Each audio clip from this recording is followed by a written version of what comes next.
कथेचं नाव आहे 1.25 मोरांचा भुंगा। जेजुरी गडावर जाताना किंवा येताना जर कुणी जाणकार बरोबर असेल तर आपल्याला नक्कीच गडावरची ती तटाला पडलेली 3-4 छिद्र दाखवली जातात आणि त्याचबरोबर सांगितले जाते ती 1.25 लाखाच्या भुंग्याची गोष्ट। ही गोष्ट आहे मोगल आमदानीमधील। त्यावेळी औरंगजेबाच्या अनेक स्वाऱ्या महाराष्ट्रावर होत होत्या। हिंदूंची अनेक देवळं मठ याचा नाश करीत मोगली फौज महाराष्ट्रात हिदोस घालीत होत्या। एकदा औरंगजेबाच्या या सैन्याची नजर खंडोबाच्या सोन्याच्या जेजुरीवर पडली। मोगली सैन्याने गडावर हल्ला चढवला। गडाचा रखवालदार यशवंतराव याने प्राणाची बाजी लावून खंडरायाचं रक्षण केलं, पण अखेर तोही मारला गेला। गडावरच्या मंडळींनी देवावर हवाला टाकला आणि गडाचे मुख्यद्वार बंद करून घेतलं।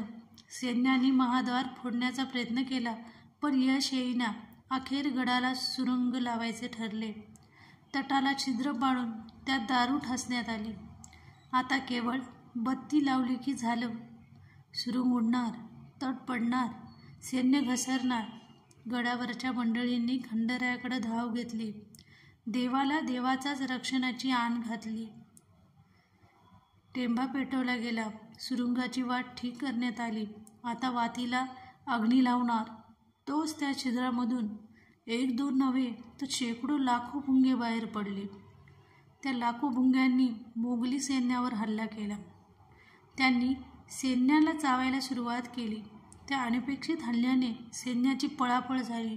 जो तो वाट फुटेल तिकडे धावू लागला। धावणार कुठपर्यंत? अनेक जण मेले, काही रक्तबंबाळ झाले। सुमारे 5 कोसापर्यंत या भुंगांनी औरंगजेबाच्या सैन्याचा पाठलाग केला। ही वार्ता कळताच औरंगजेब काळजीत पडला। हे असं कसं आणि का झालं? तेव्हा मराठी सरदारांनी त्यांना सांगितले, जहापना, जेजुरी हे श्री खंडरायाचं स्थान आहे। खंडोबा म्हणजे साक्षात भगवान शंकराचा अवतार।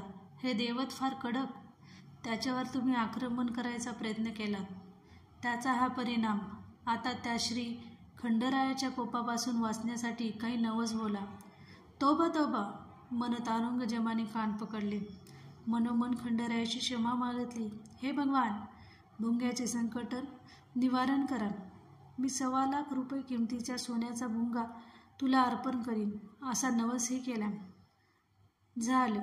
बादशाह एवढा बोलला, मात्र आन भुंगे परत गेले। पुढे बोलल्याप्रमाणे स्वतः बादशाह तो 1.25 लाखाचा सोन्याचा भुंगा घेऊन जेजुरी इथं आला आणि त्यांनी बोलल्याप्रमाणेच नवस फेडला।